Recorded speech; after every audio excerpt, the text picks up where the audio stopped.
দিবে সুবহানাল্লাহ। এবার কিছু মানুষ দেখলেন যাদের সামনে ভুনা গোশত রয়েছে, আবার এক পাশে কিছু দুর্গন্ধযুক্ত গোশত রয়েছে। তারা ওই ভুনা গোশতগুলো ওদিকে না দেখে তারা ওই গোশতগুলো খাচ্ছে। নবী জিজ্ঞেস করলেন, জিবরিল, এগুলা খাচ্ছে কেন? তাদের সামনে ভুনা গোশতগুলো কেন খাচ্ছে না? নবী বললেন, জিবরিল বললেন, ইয়া রাসূলুল্লাহ, তারা হচ্ছে ওই সব ব্যক্তি যারা দুনিয়াতে তাদের হালাল স্ত্রী ছিল ঘরের মধ্যে, কিন্তু তারা তাদের স্ত্রীর সাথে মেলামেশা না করে বেগানা নারীর সাথে অপর একজন নারীর সাথে তারা মেলামেশা করেছে। সেই জন্য আল্লাহ রাব্বুল আলামিন তাদেরকে শাস্তি দিচ্ছে। বর্তমানে এই সমস্যাটা আমাদের মধ্যে বহু গুণে বেড়ে গেছে, যেটাকে সহজ কথায় পরকীয়া বলা হয়।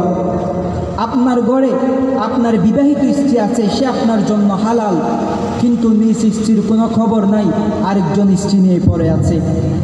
সম্প্রতি আমরা দেখতে পাই, কিছুদিন আগের একটা ঘটনা, বাংলাদেশের একজন খুব পরিচিত একজন মানুষ, জাতীয় দলের একজন খেলোয়াড়, সে অথচ তার জন্য হাজার হাজার মেয়ে পাগল, কিন্তু জানে না তার রুচি কীরকম। অথচ তার আগের স্বামী তাকে তালাকও দেয় নাই, ডিভোর্সও হয় নাই, কিন্তু সে আরেকজনের বউ বিয়ে করে ফেলছে। এই বিয়েটা হবে না, এটা জানা হবে। সে যতদিন পর্যন্ত তার সাথে থাকবে ততদিন পর্যন্ত কী হবে? জানা হবে।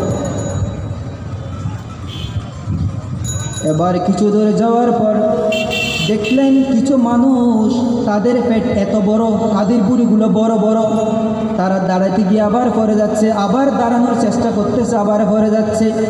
নবী